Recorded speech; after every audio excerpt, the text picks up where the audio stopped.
Are we limited to 90 grams per hour or not? That's the question we're going to ask in this Science of Getting Faster podcast. But first, I want to introduce a new host, Sarah Laverty. She's a TrainerRoad employee from Scotland, but lives in New Mexico. She's an athlete herself, played on the Scotland national soccer team from 15 to 19, and is now a runner and has a degree in sports and exercise science and psychology. She's legit, very happy. She really nailed this podcast, so enjoy. Welcome to the Science of Getting Faster podcast, where we cut through the headlines, talk directly to the researchers to find out what their studies suggest, what they don't, and where their research is going. My name is Sarah Laverty, and today we have with us Dr. Podlogar. Welcome, Tim. Hi, Sarah. Yeah, this is the second time you've been on the podcast, so welcome back. For our listeners who haven't tuned in to the previous episode, could you tell us a little bit about yourself and what has led up to this research paper that we're discussing today?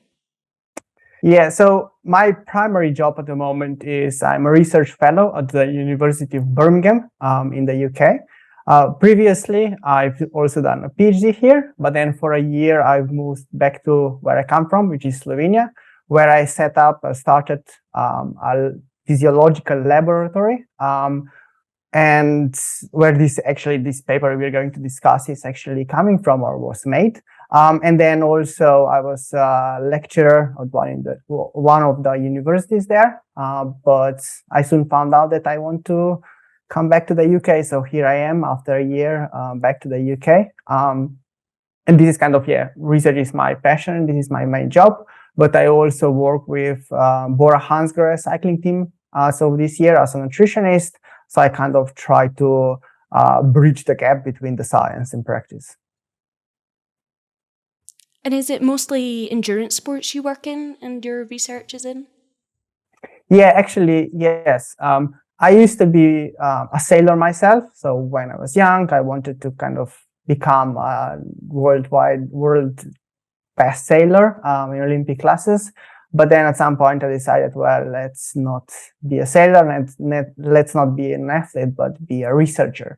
So that's when I started being interested in cycling, because it's basically a sport that you can very easily investigate. You have an indoor trainer, and then you can connect people to various pieces of equipment, and then you can measure many different things. And I became a passionate cyclist myself.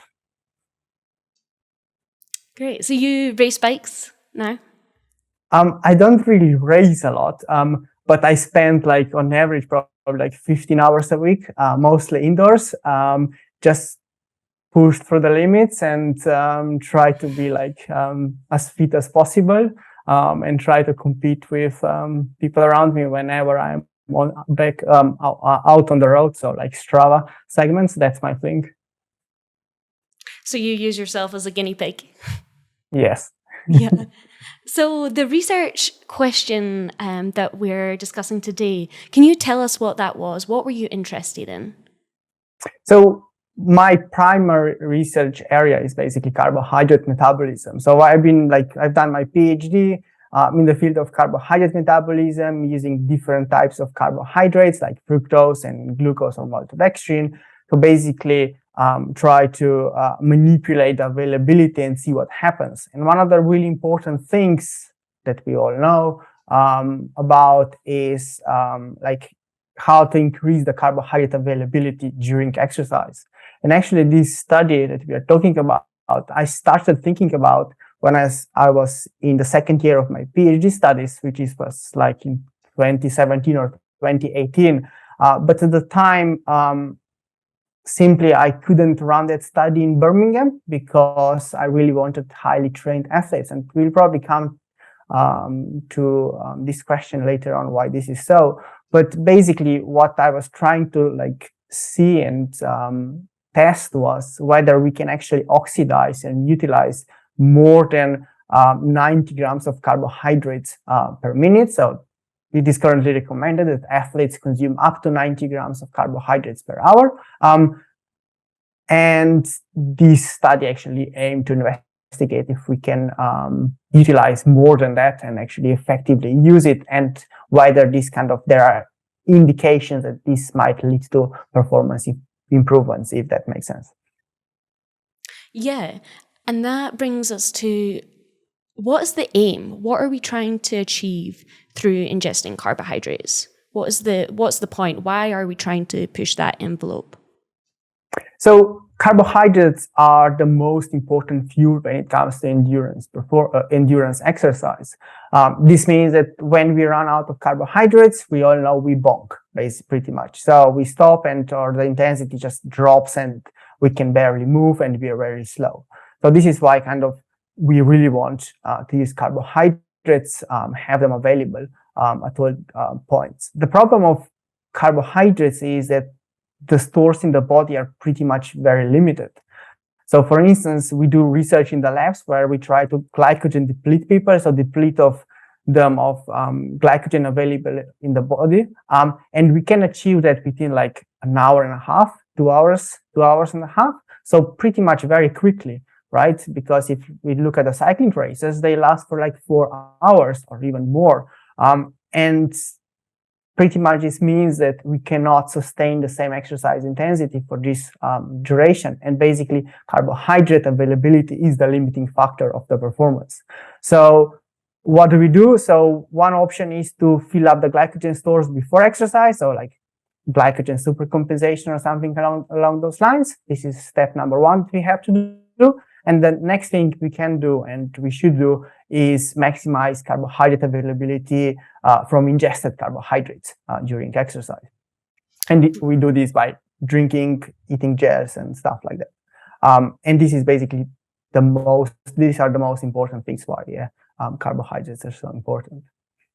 So our stored carbohydrates are endogenous carbohydrates, which you talk about in the study, and the exogenous are the ones we consume through food or drinks whilst we're exercising. Is that correct? Yeah, so these two terms I will probably use quite a lot today. So yeah, it's worth remembering them. So endogenous means carbohydrates stored in the body. So this is liver and muscle glycogen. And then we have exogenous coming from outside the body during exercise, which are ingested carbohydrates. Yeah, thank you. That's helpful. The way I like to remember it for our listeners is exogenous, exit. So I think that's coming from outside. That's, and then endogenous is in. But that's not very scientific. So, but it might help us to remember. And are there then specific intensities that we utilize our carbohydrate stores more than, say, proteins and fats? Do we use these different fuel sources at different intensities? So usually when we talk about endurance exercise, we assume protein oxidation to be negligible, so like pretty much zero. There is a very small, tiny proportion of protein being used for exercise, for the energy, but the proportion is very small, as I said. It actually increases if carbohydrate availability is insufficient. So you actually start to use more protein if you are low on glycogen or not ingesting enough carbohydrates. Because this is pretty much like a power saving mode. You start breaking down the muscle because simply there is not enough glucose floating around the body. And this is one of the points why we actually want to increase carbohydrate availability and eat carbohydrates during exercise and not protein, because it doesn't really make sense. And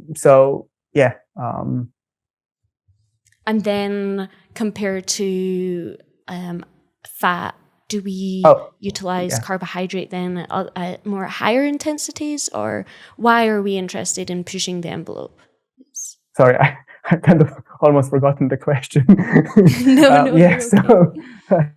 So basically, as the exercise intensity increases, the body starts to use more fuels that are more efficient, and pretty much carbohydrates are more efficient. So we have two types of metabolism, like if we divide them into like two options, and that's one is aerobic metabolism and the other one is anaerobic metabolism. So aerobic metabolism is coupled to oxygen uptake. This means that, for instance, when we use aerobic metabolism, the pathways make carbon dioxide and water and some energy from both carbohydrates and fats. Whereas anaerobic metabolism, we can only here use carbohydrates, and this happens at the higher degree at high intensities, where oxygen availability is not sufficient, and we break down like carbohydrates only to, let's say, lactate. We get some energy, but then lactate is still floating around the body, and we can use it later on, like in the recovery. It can be resynthesized into glycogen, or we can just oxidize the lactate as such. So the higher the exercise intensity, the more carbohydrates we are using. There are some suggestions made that at certain point, we basically stop using fats and only use carbohydrates, which might not actually be true. So I'm pretty sure that at all exercise intensities, we are still using fats. We just cannot measure this. It's very difficult to actually measure carbohydrate and fat oxidation rates above the first ventilatory threshold. This is when you start to see lactate rising in the bloodstream. And this is when the cells are starting to use a lot of glycolysis. So this is like anaerobic metabolism pathway. They break down glycogen or glucose into lactate, and hydrogen ions are being transported out of the cells into the bloodstream, and we see a drop in pH of the blood. To counteract that, the body starts excreting more CO2, so carbon dioxide. And this is the bicarbonate buffering system, so that we kind of try to normalize the pH of the blood. And because we calculate fat and carbohydrate oxidation rates based on the relationship between oxygen uptake and carbon dioxide production, we actually see like an error in this equation. This equation is not useful anymore because we start to see or measure carbon dioxide that is actually not coming from like complete oxidation of fats or carbohydrates, but we are actually seeing carbon dioxide at the breath because we are trying to normalize the pH. I hope I explain this in simple terms. At this ventilatory threshold, that's when our breathing starts to increase. How do we feel? How do we know we're at that ventilatory threshold? Yeah, exactly. That's when you start to like kind of ventilate a bit higher. So if we like did a ramp exercise test, this is a point where you basically cannot talk normally anymore. You're out of breath. For most people, like this would be like heart rate between like 145, 150, 155, depending on the individual. But it's kind of, the intensity that you suddenly you can't talk normally anymore. So usually weekend rides are below this intensity, and when you do like sweet spot or those kinds of intensities are above this ventilatory threshold. Okay, so am I correct in saying then that you were trying to find the optimal volume, as in 120 grams or 90 grams, and the optimal composition, glucose fructose ratio, that will allow us to best utilize the carbohydrate that we're taking in at this specific intensity, that's the maximum intensity that we can accurately measure carbohydrate. Is that what you're saying? Yeah, so the first thing I really wanted with this study was, because we cannot actually quantify accurately exogenous carbohydrate and fat oxidation rates are really high intensities. So the consequence of this was, let's find highly trained individuals that can produce a lot of power and are still below the first ventilatory threshold, so that we can accurately actually measure carbohydrate and fat oxidation rates. And in this way, we create the demand for energy, really high demand for energy, and expose them to either 90 or 120 grams per hour. So here things become more complicated, even more complicated, because we introduce a different ratio between glucose-based carbohydrates, which is maltodextrin, and fructose. The reason being that if we look back into the old studies, we will probably usually be seeing the fructose to glucose ratio as 1 to 2. So one fructose molecule for each one fructose for each two glucose molecules. So 2 to 1 or 1 to 2 ratio. I keep using different orders, so I'm a bit confused now. And this ratio has actually been created based on the previous findings that there is a limitation to oxidize glucose-based carbohydrates, which is 60 grams per hour. So if we want to go higher than this, we need to add fructose. So they just simply added half of this amount and got to 90 grams per hour. 60 plus 30 is 90, and it's 2 to 1 ratio. Very simple. And for ages, and this ratio was like the only ratio out there, and everybody was using it, and this was like 90 grams per hour was a gold standard. But then later on, researchers try to find the optimal ratio in terms of how people, how effectively or efficiently people oxidize carbohydrates that are ingested, how their gut feels, so whether they're experiencing gastrointestinal discomfort or not, and what this means on the performance later on. And then they discovered that perhaps this 2 to 1 ratio is not optimal, and that perhaps we should be more closer to the unit, so more closer to 1 to 1 ratio. And this is where this 1 to 0.8 ratio is coming from. So 1 glucose, 0.8 of a fructose. And what makes those two different types of carbohydrates? What makes them different?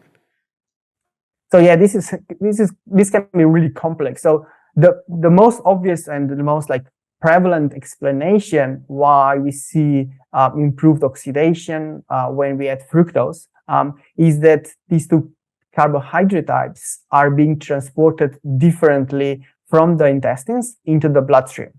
So we have different types of transporters. So if you think about the transport only, when you saturate the glucose transporters, you can still utilize the fructose transporters. And this way, you can get more carbohydrates into the body. Okay. This makes sense. But the other thing, this is really important, and this is why I don't think we actually know, I don't think we know what actually limits exogenous carbohydrate oxidation rates, is that once in the bloodstream, glucose can actually go into the muscle and be utilized there. Fructose, on the other hand, is taken up by the liver tissue, and in the liver is converted either to glucose or to lactate. So you actually see increased lactate concentrations after eating Haribos or anything sugary that contains fructose, even at rest. This is not because you're working hard, but this is because liver is producing the lactate. And you can see this increase in lactate concentrations even during exercise. And this goes then to the next limitation. Now we have the carbohydrates in the bloodstream. Now we need to get them to the muscles. And how the muscle uptake works is by concentration gradient. So this means that the higher the concentration in the bloodstream and the lower in the muscle, the more glucose or those molecules will go into the muscle itself, if that makes sense. So if we increase lactate concentrations in the bloodstream, this will mean that more lactate will go into the muscle as well and be more readily oxidized. And we never actually see, even if we eat loads of glucose, a spike in glucose concentrations during exercise. So in my opinion, it might actually not be that absorption is the limitation always, but it can also be that within the body, the glucose is, we all know, very well regulated by insulin and other hormones. It can actually be regulated to the degree that you never see a spike in glucose. And that is why you can't increase oxidation rates of glucose-based carbohydrates, because you simply can't create a bigger gradient, if that makes sense. And this is that's why, sorry, fructose is super important. Yeah. Okay, and that's why we hit that 60-gram limit. Yeah. And one option to actually increase this kind of uptake into the muscle would also be an increased flux. So let's say that we are getting, like, I'm just making up the numbers. We have a small and a big river, and with the same concentration of glucose. And we then measure how many glucose molecules flow, like we're standing next to the rivers. And then, in the small river, even though the concentration of glucose will be the same, the number of molecules will be much smaller than standing next to the big river. And this is what happens at a higher absolute exercise intensity, if that makes sense. And this way we could also cause like an increase in uptake of like both glucose and lactate. And this is the reason why I really wanted to push for harder exercise intensity. Muscles were using more glucose, more lactate, oxidizing more of the substrates. And the same way, the blood flow would be much higher. And the idea would be that, this way we can actually create bigger demand for exogenous carbohydrates. And then those, sorry. Yeah. I was going to say, the exercise intensity then, it was important that you had participants that were of a specific fitness level. How did you recruit those participants? Yeah, it was it was pretty hard. So in Slovenia, luckily, people are very fit. We have really good amateur cyclists. Unfortunately, no professional cyclists wanted to take part in the study, saying that it's boring to ride 3 hours indoors 4 times at the intensity just below the threshold. But we still managed to recruit in the end 11 participants. And they were riding on average for 3 hours on 256 watts, which is a really, really high number. And just to like put into the perspective, usually these types of studies see participants riding at like around 200 watts plus minus 10 watts, whereas we were like, much higher. And I think one participant managed to ride for 3 hours at just below 300 watts. Because he was so powerful and so trained. So really had a really good group of athletes.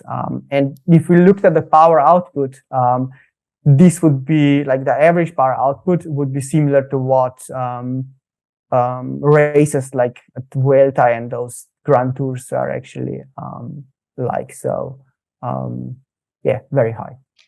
How did you advertise that then? We knew because quite a lot of people. I also took part myself, and because this was kind of this lab where the study took place is basically a lab from me and a few friends of mine that we all work with athletes directly. So we were able to get our athletes actually in and do the study. Because there was 11 participants at that level, correct? Yes. Wow. Okay. And they were willing then to come back. They were coming for their first visit, the preliminary visit, and then 4 extra visits to ride at those for 3 hours. Wow. You must have had good marketing skills.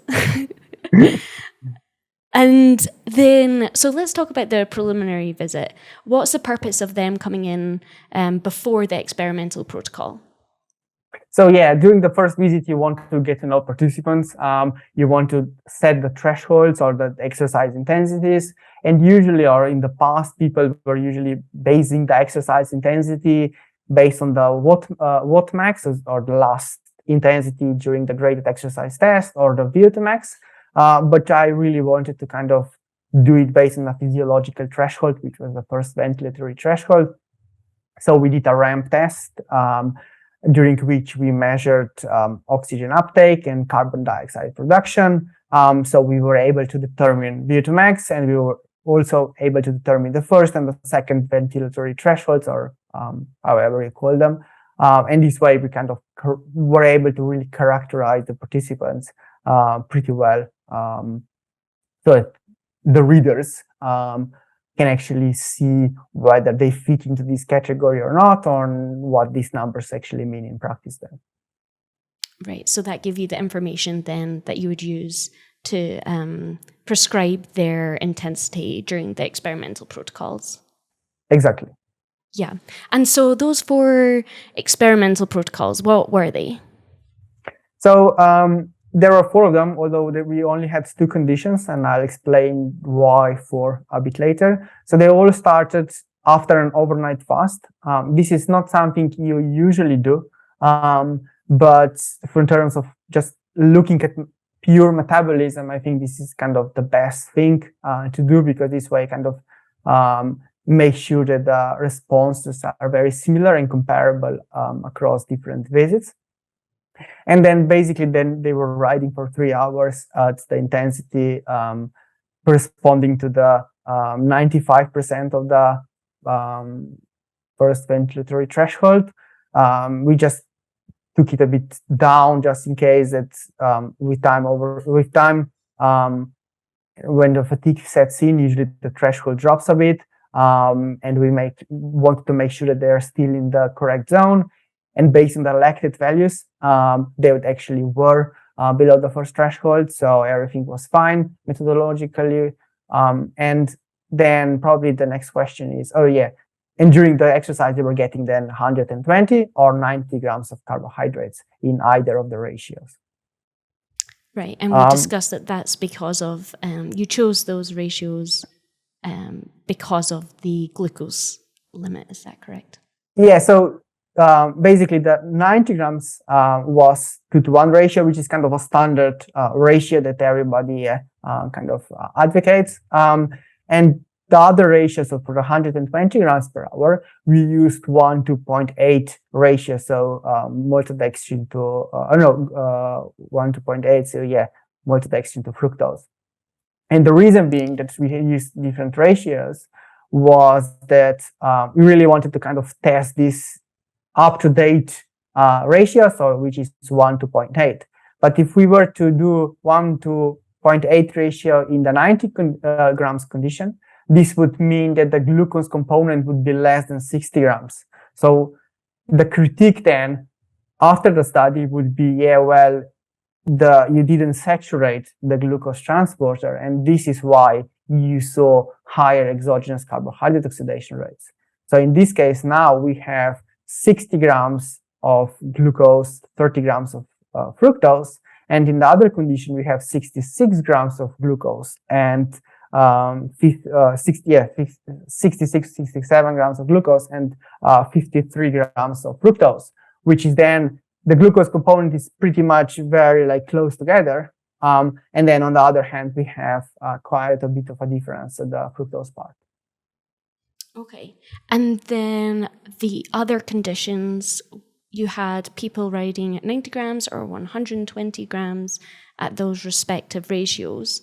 You also had people consume low carbon 13 carbohydrates and high carbon 13 carbohydrates. Can you explain what is carbon 13 and why? What information does this give us? Yeah, so carbon items are very they're all around us. We all know that, and they're not all the same. So the last time on the podcast, I said that we have isotopes which differ in the number of protons, but it's actually number of neutrons. So I'm correcting myself from the last time. No one noticed. So basically, isotopes are the same, they correspond to the same element because they have the same number of protons, but they have a different number of neutrons. So we have, for instance, many different kind of isotopes. In this case, we were interested in 13 and 14C. So 13C means 14 neutrons, and 13C means 13 neutrons. And as you can imagine, the mass of these atoms is different. And this is what enabled us to quantify exogenous carbohydrate oxidation rates. But to do this, we first needed to make sure that people exercising or participants had a really low abundance of 13C carbohydrates in the body. So for like 5 days before the start of each trial, they had to avoid foods that we know are rich in 13C carbon items. In this way, we kind of minimized the amount of 13C atoms in the body. And then during exercise, we gave them drinks either with high or low 13C carbon items. And the most important thing here is that we then collect the expired breath. So we get a sample and then quantify how many 13C and how many 14C carbon atoms are in the expired carbon dioxide, if that makes sense. And this is measured by mass spectrometry. This was done externally. And this kind of enables us to quantify exogenous and endogenous carbohydrate oxidation rates. We had 4 trials, and this is kind of really, really important because in the past, or better, like you can't get rid of all the 13C atoms from the body. So there's always some 13C atoms staying in the body. And you need to then know how much there is at the baseline. So we had 2 conditions. In the first condition, we were giving them low 13C carbohydrate during exercise. This means that we wanted to see how much there usually is stored of the 13C within the body. And this kind of gave us a baseline. And then the next time around, they got high 13C, so a high abundance of 13C atoms in the drink. So this means that this change in 13C enrichment in the breath has to come from digested carbohydrates, if that makes sense.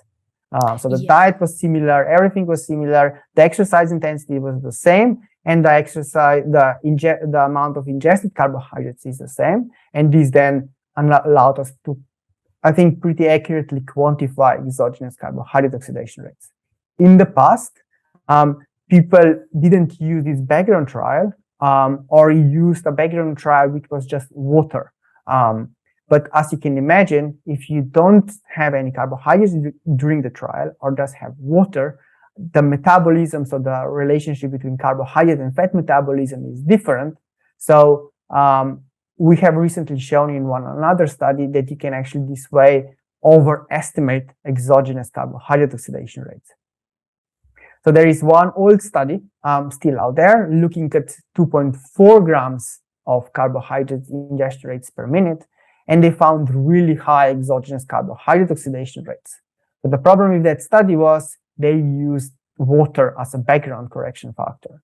And this means that they were probably overestimating the rates. And thus, it's very, very difficult to compare the results of different studies from different laboratories because we all use different methods.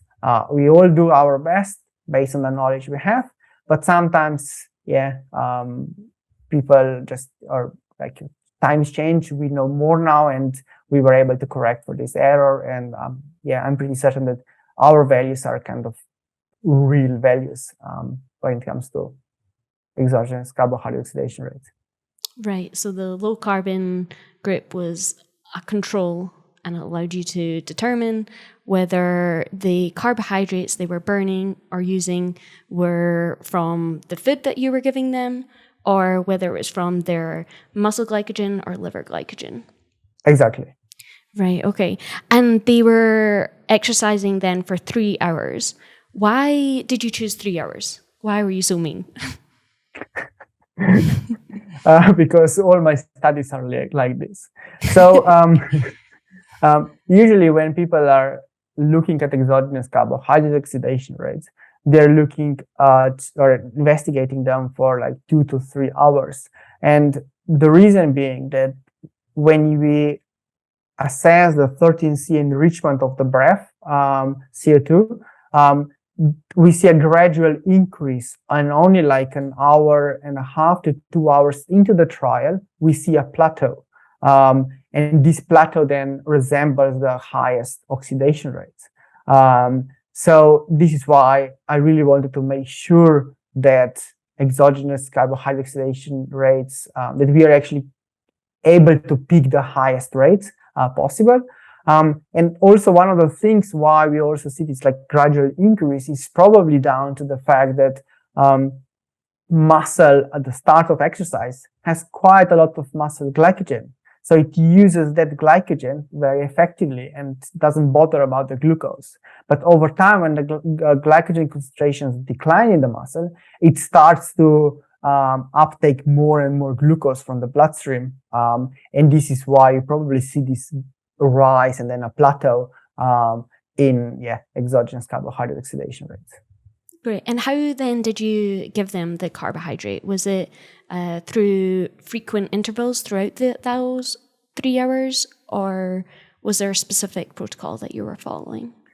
So this is kind of a really good question, because when we, in our lab in Birmingham, there is a tradition like of these kind of studies, and we always give them a big bolus at the start. So like it's not regular intervals of like, I don't know, 45 grams every half an hour for 90 grams condition, or 40 grams every 20 minutes, whatever. But we give them a big bolus at the start. And the idea is that we saturate the transporters as soon as possible so that we kind of fill up the intestine as quickly as possible. And then we can actually see the oxidation rates that kind of, it's very like mechanistic, let's say, the study in terms of like, we want to assess oxidation rates. And this is why we do this in this way. There are studies out there, recently published one, investigating again 120 grams per hour, and they were giving out the drinks, I think, every 20 minutes or so. And the response in terms of highest exogenous carbohydrate oxidation rates was very similar, so probably it doesn't matter as much how you ingest, how frequently you ingest carbs. Okay. And then the outcomes that you were measuring, what were they? So initially, I really wanted to test performance, but after 3 hours indoors, people are just exhausted, like psychologically exhausted, so that all the time trialing in the end, or time to task failure, would be just down to them how good they feel and not how much energy they have left.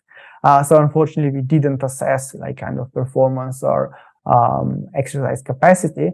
So the main outcome was then assessing the difference in exogenous carbohydrate oxidation rates. So this was the main point. Can we oxidize more of the ingested carbohydrates if we ingest carbohydrates at the rate of 120 grams per hour or 90 grams per hour? And the next question was, because we were able to determine total carbohydrate oxidation rates and exogenous carbohydrate oxidation rates, this follows that we can actually measure or calculate also endogenous carbohydrate oxidation rates. So how much glycogen, liver or muscle, was used during exercise. We couldn't like distinguish between liver and muscle glycogen, but we were only able to do like comparisons between total glycogen, let's say, in the body. And these were kind of the most important two measures. Great. And assuming that there'll be variability in how much carbohydrates a person can consume and tolerate, were you looking at GI distress or issues? Yes. Okay. Yes, I completely forgot about this one because, it seems that nowadays it's kind of normal that you ingest large quantities of carbohydrate during exercise. And long gone are days when people were like considered weak when they were ingesting or eating carbs on the bike. So yes, we didn't have any issues, and participants were actually reporting that they felt really well the next day. The recovery was great, and yeah, nobody really struggled to a high degree. Great. So what did you find? What were the results? So the results kind of, in a way, surprised us. So the first thing that we found out was obviously exogenous carbohydrate oxidation rates are higher with 120 as compared to 90 grams per hour. So we can oxidize more carbohydrates if we eat more, which kind of, makes sense. So the peak oxidation rates were on average around 1.5 grams per minute with 120 grams per hour. So meaning that 90 grams of carbohydrates were oxidized, whereas 30 grams were either still in the intestines or stored somewhere in the body, which would actually make sense given the really high amounts being eaten. And perhaps you can see like a small spike in insulin, and then you see some of the carbohydrates going into the arms, and they're just stored as glycogen there. But overall, 120 was, from this aspect, better. The funny and the most interesting thing was that this did not translate into sparing of endogenous carbohydrate oxidation rates. In other words, the reason why we thought 120 would be beneficial is that this would then require body to use less glycogen, but it did not. So the glycogen utilization was exactly the same. We didn't see a difference in carbohydrate and fat oxidation rates, like the total ones, but I have a feeling that we were just underpowered to actually see differences. So I think higher ingestion rate of carbohydrates resulted in a really slightly higher carbohydrate oxidation rates and lower fat oxidation rates. And then, we didn't see sparing of glycogen stores. So would there be a benefit of having those higher exogenous oxidation rates if we're not having any impact on sparing the glycogen in the liver and the muscles? Yeah, I've been thinking about this quite a lot. And working as a sport nutritionist in one of the World Tour teams, I've actually seen on Giro and also the Tour that the best riders are actually ingesting even more than 120 grams per hour. And although I was kind of skeptical whether this is like it makes sense or not, in a way, if we actually look at how carbohydrate metabolism could behave, there could still be some benefit, but we still need to kind of investigate it. So let me try to explain. So as I said, we had the fixed exercise intensity. So this means that the intensity was fixed no matter how many carbohydrates are being delivered. And we know that when you deplete muscle glycogen stores, and there is very little evidence indicating that you can actually spare muscle glycogen utilization with carbohydrate ingestion. So after a few hours of high intensity exercise, even at a higher intensity what we were doing, we will definitely be seeing low muscle glycogen stores. And at that point, from very old studies from Edward Cole from 1986, we know that at that point, carbohydrate oxidation rates or carbohydrates are coming pretty much purely from the bloodstream. So from liver glycogen or the ingested carbohydrates. And this means that if this occurred, glycogen stores were completely low, then perhaps if you were like letting participants or people go at the free range intensity, because more carbohydrates were entering the body and were able to be oxidized, this could actually mean higher power output. And if we were just to like say that the fat oxidation rates were the same between both conditions, And the only difference would be exogenous carbohydrate oxidation rates. So that there is no contribution for muscle glycogen because it's actually low or like empty. Then we would be talking about like 10 to 15 watts of a difference with 120 as compared to 90 grams per hour. This is very speculative, but it kind of shows that perhaps, and we can't really test this at high intensity zones like in sweet spot or at the threshold. Riders ingesting more towards the end would actually benefit when they have like low glycogen stores. And this is what then when I look at like professional cyclists and Tour de France and Giro d'Italia, and when I heard our riders to be eating or ingesting 140 or for instance grams per hour, although I didn't ask them to do this, and they were performing really well, that perhaps I started thinking whether, this gave them ability to kind of push a bit more than their competitors. I don't know what the competitors were eating, but that's just like a thought. Why would we see those individual differences between riders? So this is something I don't really understand. So like when you talk about exogenous carbohydrate oxidation rates, we see a huge range. So in our study, for instance, there were people able to oxidize 2 grams per minute. So all of the carbohydrates that get in were also getting out, like in terms of carbon 13C.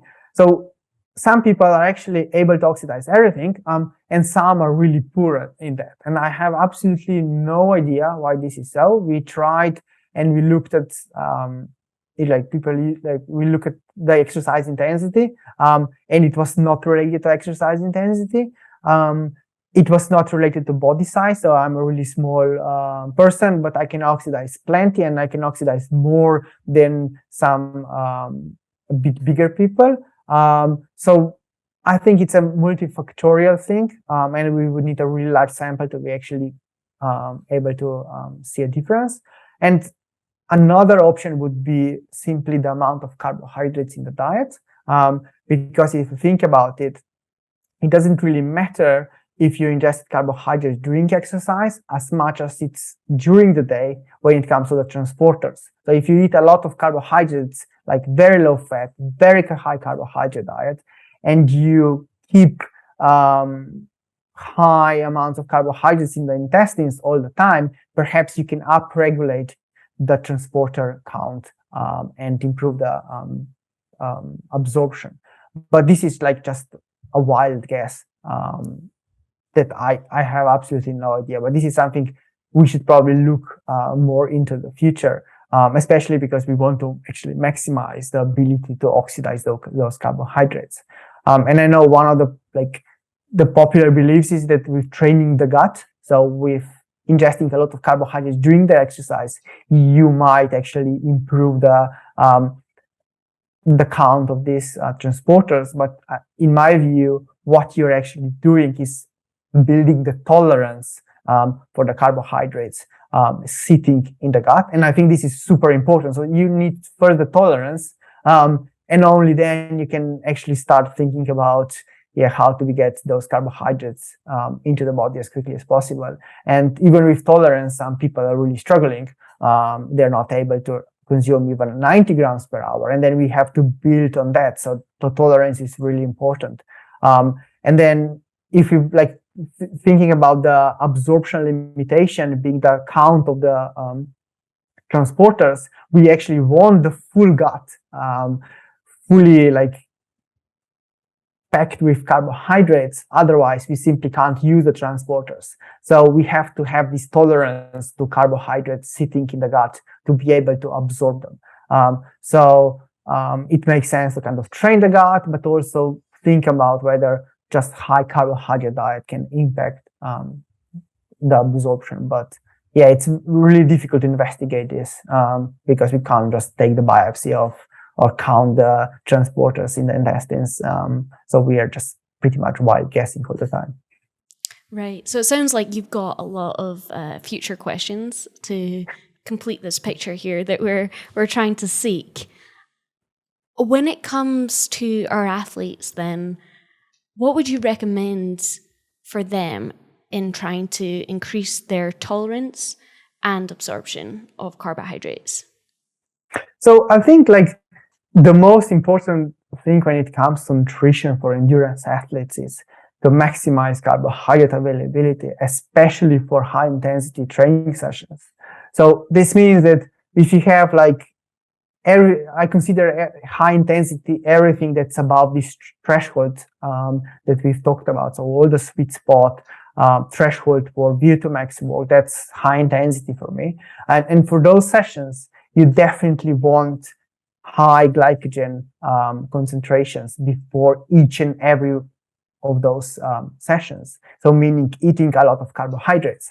And by doing this, you will expose the body to a lot of carbohydrates. And if a person is training day after day, is fit, is over time not gaining weight, I don't see a problem in eating a large amounts of carbohydrates. I think there is no negative impact on health from this regard, because I know that people are concerned about this, but there is actually, very little or no evidence to indicate that high carbohydrate diets, even like consisting of sugars, when you're in caloric balance, can actually harm your health if you are active. I think that exercise prevents this. So this is rule number one. And then the next one is, you want the carbohydrate. You want to eat the carbohydrates during exercise, because this way you kind of add a boost to the exercise, and also like build the tolerance, because you probably are preparing yourself for really long rides, like 4 or 5 hours, where you will be facing glycogen depletion on one hand, and you also need a tolerance to actually be able to tolerate this large amount of carbohydrates in the gut, especially like in the hot summer days, which are more and more prevalent, I guess, because of global warming. We know that in the heat, those problems can be very problematic, because the blood is being distributed, taken away from the intestines towards the skin and the muscle, and we get more problems. And with this building the tolerance, we actually probably can improve this situation. So I think this is kind of super important.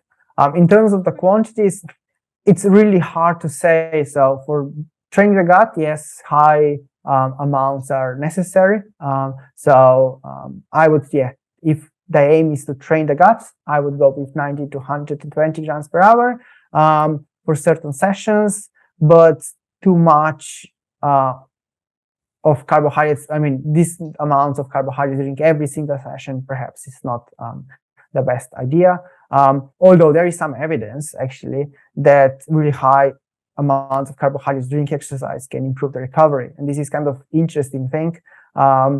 And the reason probably why this happens is that carbohydrates simply don't get absorbed during exercise, but they get absorbed straight after the exercise. So basically you have already eaten your recovery meal. So when you have a shower and clean your bike, and have the first meal, in this time you actually have already initiated the recovery process. Whereas if you were eating like very small amounts of carbohydrates, you would still be in the catabolism phase and be still breaking down the muscle pretty much. And you would know that by just paying attention to your hunger signals, is that correct?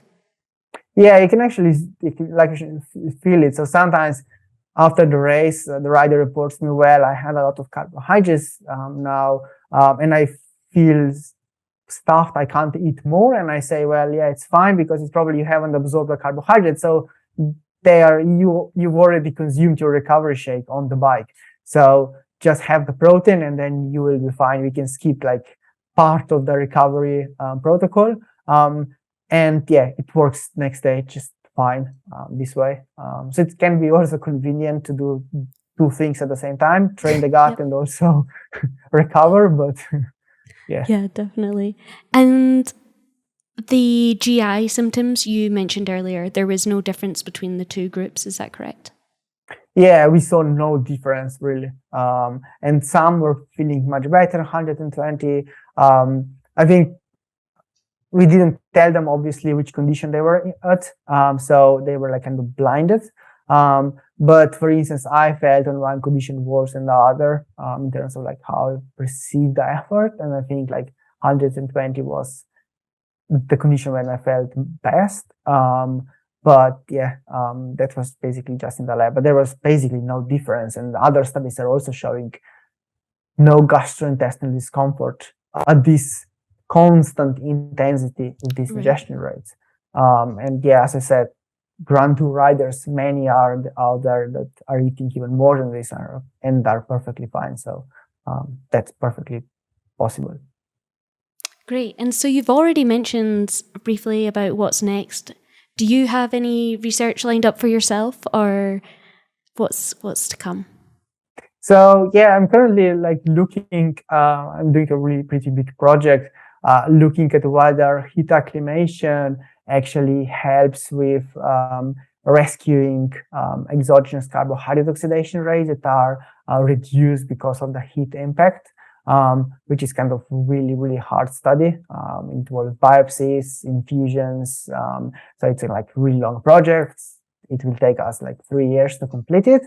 But other than that, we have some project lined up, looking at like, yeah, exactly these exogenous carbohydrate oxidation rates, trying to like get a better understanding of what limits exogenous carbohydrate oxidation rates, but also how we can personalize the ingestion rate. So if there needs to be a personalization at all, because we know like at the moment, everybody is recommending 90 grams per hour, for instance. Let it be like 50 kilogram body mass female, or even 45.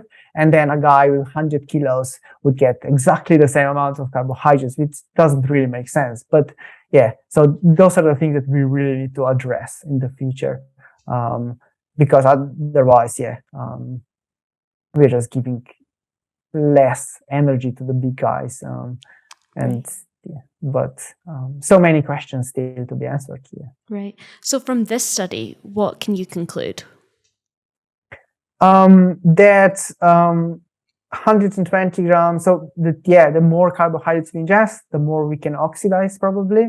That the efficiency of oxidation kind of starts to decline. So more and more carbohydrates are not being oxidized, but are staying somewhere, either stored in the body or in the gut.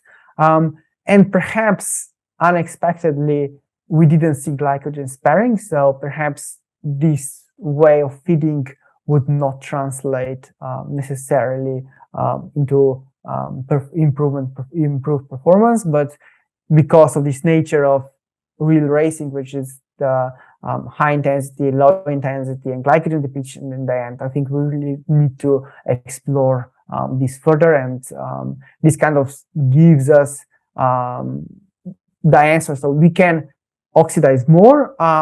How effective this is on performance in very long efforts, this is a question now we need to answer, and this is super tough to answer, but hopefully somebody will do a performance study testing this. Definitely. Well, thank you so much for your time. Where can our athletes keep up to date with your research? Because there sounds like there's a lot coming. So yeah, I'm pretty active on Instagram. So I have a new handle. So the last time I was under Team Podlogar, and then early this year I got blocked from Instagram for some reason. I have absolutely no idea why, but I really like to try to disseminate research. Call out when I think somebody has done a bad study and published it, and try to post interesting stuff, and people can probably find me there. On Twitter, I'm also present. It's Team Podlogar. On Instagram, it's Team Podlogar. So yeah, just the first letter. But on Twitter, I'm more conservative, and I usually just read what others are saying. So I'm not really posting much, but yeah, the Instagram is my thing. The stories, because they disappear. Yeah.